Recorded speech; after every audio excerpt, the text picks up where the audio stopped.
എന്നെ ഇഷ്ടമാണ്. ബട്ട് ഒരു കല്യാണ ജീവിതം കുടുംബ ജീവിതം അന്ത രീതിയിൽ ഞാൻ കണ്ടിട്ടില്ല.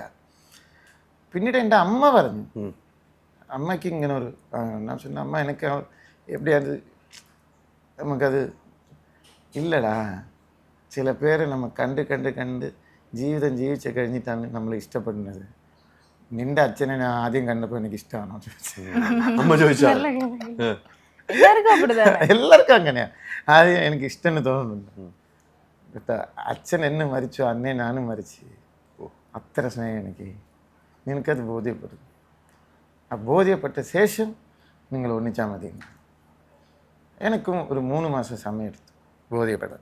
ആ ഒരു തീരുമാനം നമ്മളെ കല്യാണം വേണ്ടാന്ന് വെച്ചിട്ട് പിന്നെ ഒരു 3 മാസം ടൈം ഉണ്ടായിരുന്നല്ലോ ബാലയ്ക്ക്. ഇത് എനിക്ക് ആക്ച്വലി വന്നത് ഞാൻ ഹോസ്പിറ്റലിൽ അഡ്മിറ്റ് ആയിരുന്നു. അപ്പം എന്നെ നോക്കാൻ ആരും ഉണ്ടായിരുന്നില്ല. വീട്ടിൽ പറയില്ല, അമ്മക്ക് ഏജിട്ട്. എപ്പോൾ വിളിച്ചാലും ഞാൻ സുഖം സൂപ്പർന്ന് ചൊല്ലി എന്തെങ്കിലും കോമഡി പറഞ്ഞ് പാട്ട് പാടി കള്ളത്തനം പറഞ്ഞ് ഫോൺ കട്ട് ചെയ്യും. மாமா எப்போ எந்த எத்தனை கஷ்டம் இருந்தாலும் யாருக்கிட்டையும், அம்மான்னு இல்லை எல்லார்கிட்டையும் அது காமிக்கவே மாட்டார். ஆனால் உள்ள அவ்வளோ பெயின் இருக்கும், ஆனால் வெளியில் தெரியவே தெரியாது சுத்தமாக. എന്നിട്ട് அப்போ வந்து ஒரு 10 days அன்னைக்கு தான் என் அம்மா எனக்கு திருச்சி கிட்டியது போல. எனக்கு என்னென்னா மாமாவை பார்க்கும்போது வெயின் கிடைக்கல, வெயின் கிடைக்க மாட்டேங்குது. இப்போ இங்க குத்துறாங்க இங்க ரெண்டு கையும் கிடைக்கல, இந்த விரல்ல இங்க ஃபுல்லு, இங்க ரெண்டு கையிலும் ஃபுல்லு போட்டு அப்படியே ஃபுல்லு பிளட்டா இருக்கு கையெல்லாம். அதுதான் தாய்மை. இப்போ 2 கையிலையும் குத்திட்டு ஃபுல்லாக மெடிசின்ஸ் வந்துட்டு இருக்கு. எங்கட மூத்திர வலிக்கும். அப்போ എന്തുമാത്രം നമ്മൾ ഒരു അമ്മയെ പോലെ നോക്കണം. അപ്പോൾ தான் എനിക്ക് മനസ്സിലായി, സാർ ജീവിതത്തിൽ സ്നേഹം മാത്രമേ ജയിക്കുള്ളൂ.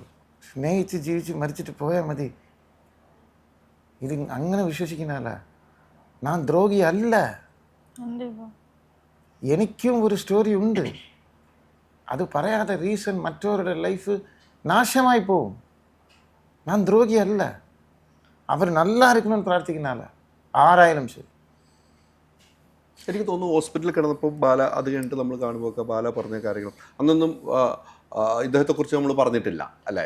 അന്നൊന്നും പറഞ്ഞിട്ടില്ല. അന്ന് ഹോസ്പിറ്റലിൽ കിടന്ന് നോക്കാൻ ഉണ്ടായിരുന്നു. ഇപ്പോഴാണ് പറയുന്നത്, ബാല പറയുന്നത് ഹോസ്പിറ്റലിൽ ഉണ്ടായിരുന്നു. ഓപ്പറേഷൻ ടൈം അല്ല, അത് കഴിഞ്ഞ് ഓപ്പറേഷൻ കഴിഞ്ഞിട്ടാണ്. ഓ, അത് കഴിഞ്ഞിട്ട് ഏപ്രിൽ 1-ാം തീയതിയിലിருந்து 10-ാം തീയതി വരെ അമൃത ഹോസ്പിറ്റലിൽ ഓപ്പറേഷൻ കഴിഞ്ഞിട്ട്.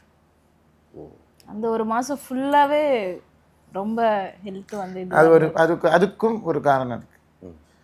அது எதுவுமே என்னால் எக்ஸ்போஸ் பண்ண முடியாது, சொல்ல மாட்டேன். അങ്ങനെ ഒരു അവസ്ഥ நிறைய இருக்கு, எனக்கு தெரியும். ஆனால்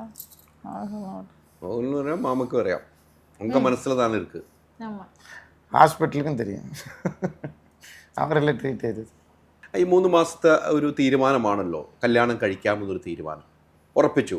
അപ്പം എന്തായാലും ബാല പറഞ്ഞല്ലോ, ഞാൻ വിവാഹം ചെയ്യാമെന്ന് പറഞ്ഞല്ലോ, നമുക്കിനി ഒരുമിച്ച് ജീവിക്കാമെന്ന് ബാല പറഞ്ഞപ്പോൾ എപ്പിടിയിരുന്നു ഉங்க എക്സ്പ്രഷൻ? എന്താ? ഞാൻ அப்படி சொல்லவே இல்லை. இல்லை, யாரு சொன்னது? நான் அப்படி பண்ணவே இல்லை.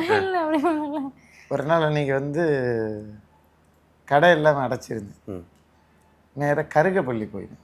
அண்ணன் എൻ്റെ മനസ്സിൽ തീരുമാനിച്ച് നേരെ പോയി ഒരു ഗോൾഡ് ഷോപ്പ് ഓപ്പൺ ചെയ്ത് ഒരു ചെയിൻ മേടിച്ച്, കുഞ്ഞ് താലി മേടിച്ച്, 2 കമ്മൽ മേടിച്ച് നേരെ വീട്ടിൽ വന്ന് ഞാൻ ഇട്ടു. വീട്ടിൽ വെച്ച് സാക്ഷിക്ക് ഒരു ബ്രദർമാരി ഒരാൾ, എൻ്റെ ഏറ്റവും അടുത്ത സുഹൃത്ത്, എൻ്റെ ഒരു അവരെ വിളിച്ചിരുന്നു. എൻ മനസ്സിൽ അതുதான். പിന്നെ ജാതകപ്രകാരം ക്ഷേത്രത്തിൽ വെച്ചാണ്, ക്ഷേത്രത്തിൽ ശാസ്ത്രപ്രകാരം ചെയ്തു. Ultra modern kitchen devices. ഒരു കിച്ചണിൽ വേണ്ട എല്ലാ ലേറ്റസ്റ്റ് ബ്രാൻഡുകളും ഇവിടെയുണ്ട്. ലോകോത്തര ബ്രാൻഡുകൾ, original products, wide range. MyG future.